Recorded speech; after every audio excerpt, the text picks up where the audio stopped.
భర్త అయ్యప్ప దీక్షలో ఉంటే భార్యకు ఎంతో గొప్ప బాధ్యత ఉంటుంది. మన ఇంట్లో ఒకరు మాల వేసుకున్నారు అంటే సాక్షాత్తు ఆ అయ్యప్ప స్వామి మన ఇంట్లో ఉన్నట్టే. దీక్ష అనేది కేవలం ఒక ఆచార విధానమే కాదు, ఇది ఒక భక్తి యాత్ర, ఒక సత్ప్రవర్తనతో కూడిన సాంప్రదాయ జీవన విధానం. మరి భార్యగా తీసుకోవలసిన చర్యలు ఏంటో ఇప్పుడు చూద్దాం.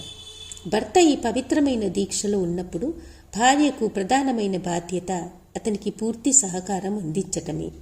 అది పూజా విధులు, భోజన సమయాలు మరియు ఆయన నియమాలను గౌరవించటం ద్వారా భార్య అతనికి మద్దతుగా నిలబడాలి. భర్త నిద్ర లేవడానికి ముందు భార్య ఇల్లు మరియు వాకిలి శుభ్రపరచటం, పవిత్రమైన వాతావరణాన్ని సృష్టించటం ముఖ్యమైనది. ఇది స్వామి కోసం శుభ్రతను పరిరక్షించటమే కాకుండా భక్తి భావనను ప్రోత్సహిస్తుంది. భర్త అయ్యప్ప దీక్షలో ఉన్నప్పుడు ఆయనకు సిద్ధం చేసే ఆహారం సాత్వికమైనదిగా ఉండాలి. మసాలాలు మరియు నిషిద్ధ ఆహారాలను వాడకూడదు. మంచి శుద్ధమైన పదార్థాలతో భోజనం సిద్ధం చేయటం ద్వారా ఆహారంలో శుద్ధిని కల్పించవచ్చు. ఇంట్లో ఇతర సభ్యులు కూడా భక్తి నియమాలతో ఉండేలా చూసుకోవటం భార్య బాధ్యత. స్వామి కోసం తగిన విధంగా పూజలు చేయటం, భక్తి వాతావరణాన్ని నిలుపుకోవడం ద్వారా ఇతరులకు కూడా నిష్ఠ కల్పించాలి. భార్య భర్తకు ఆధ్యాత్మిక ప్రేరణగా ఉండాలి. ఇది కేవలం శారీరక సహకారమే కాదు, మానసికంగా ఆధ్యాత్మికంగా కూడా సహాయపడటం అనే విషయాన్ని అర్థం చేసుకోవాలి. భార్య చేయకూడని పనులేంటి? భర్త అయ్యప్ప మాల వేసుకున్నప్పుడు వాదోపవాదాలు, గొడవలు లేదా దయారహితమైన మాటలు, కోపం తెప్పించే పనులు చేయకూడదు. ఆహార నియమాలను అతిక్రమించటం, భర్త కోసం సరియైన ఆహారం సిద్ధం చేయకపోవడం లేదా మసాలా నిషిద్ధ పదార్థాలను వాడటం చెడు ప్రభావాన్ని కలిగించవచ్చు. నెలసరి సమయంలో చాలా జాగ్రత్తగా ఉండి స్వామి దీక్షకి అడ్డు లేకుండా చూసుకోవాలి, లేకపోతే దీక్షకి భంగం కలుగుతుంది. స్వామిపై లేదా ఆయన చేస్తున్న దీక్షపై హేళన చేయడం, అనుమానించటం లాంటివి చేయకూడదు. భార్య భర్తకి అయ్యప్ప స్వామి దీక్షలో సహకారంతో ఉంటే వాళ్ళ కుటుంబం ఎంతో సంతోషంగా నిష్ఠగా దీక్షను పూర్తి చేసుకుంటారు. అలాగే అయ్యప్ప స్వామి అనుగ్రహం పొందుతారు. స్వామియే శరణమయ్యప్ప. దేవతల్లో ఒక్కొక్కరిది ఒక్కొక్క ప్రత్యేకత. హరిహరసుతుడు అయ్యప్ప స్వామికి ఉన్న ప్రాధాన్యత అంతా ఇంతా కాదు.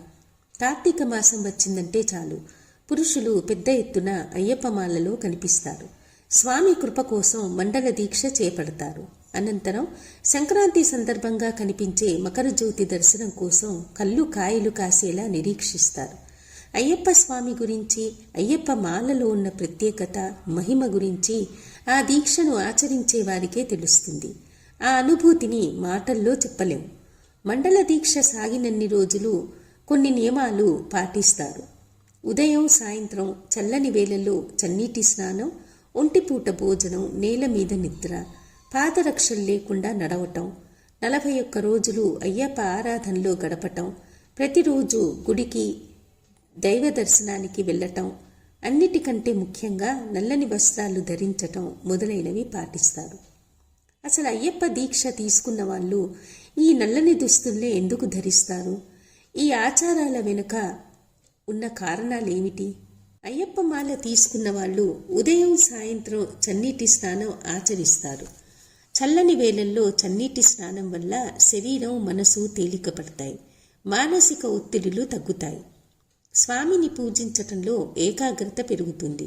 ఎప్పుడు ఆలోచనలతో సతమతమయ్యే మెదడు ఉత్తేజితమవుతుంది.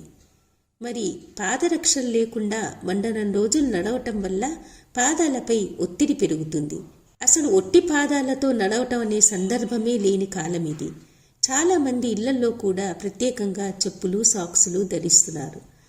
మరి అయ్యప్ప మాలలో చెప్పులు లేకుండా నడిచే ప్రక్రియ ఒకటి ఉన్నది. అయ్యప్ప మాలలో చెప్పులు లేకుండా నడిస్తే రక్త ప్రసరణ పెరుగుతుంది.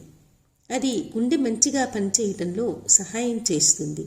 దీక్ష సాగినన్ని రోజులు శాకాహారం తినడం వల్ల జీర్ణ సమస్యలనేవి ఉండవు. అయ్యప్ప మాల వేసేవారి దుస్తుల వెనుక శాస్త్రీయ కారణం కూడా ఉంది. నల్లని దుస్తులు వేడిని తొందరగా గ్రహిస్తాయి. చలికాలంలో ఈ దుస్తులు శరీరానికి వేడిని అందించి శరీరం వెచ్చగా ఉండేలా చేస్తాయి. మరొక ముఖ్య విషయం ఏమిటంటే శబరిమల యాత్ర అంతా అడవుల గుండా సాగుతుంది. దీక్ష వేసుకున్నవారు నల్లని వస్త్రాలతో అడవుల్లో వెళ్ళేటప్పుడు అడవి జంతువుల నుండి ప్రమాదాలు జరిగే అవకాశం తక్కువగా ఉంటుంది. నల్లని దుస్తులు ధరించి దీక్ష పాటించటం వల్ల శనిదేవుని దోషం ఉంటే అది తొలగిపోతుంది. చాలామంది చెడు ప్రవర్తన కలిగిన వారు అయ్యప్ప దీక్ష తర్వాత చాలా మంచివారుగా మారిపోతారు. అయ్యప్ప దీక్షలో వ్యక్తులు మానసికంగా బలపడతారు. వ్యక్తిత్వం అభివృద్ధి చెందుతుంది. గర్వం, అహంకారం నశిస్తాయి. చాలా హుందాగా ఎలాంటి గొప్పలకు పోకుండా దీక్ష తర్వాత కూడా నిరాడంబరంగా జీవిస్తారు. ఈ వీడియో మీకు నచ్చినట్లయితే లైక్ చేయండి, షేర్ చేయండి, మా ఛానల్ని సబ్స్క్రైబ్ చేయండి.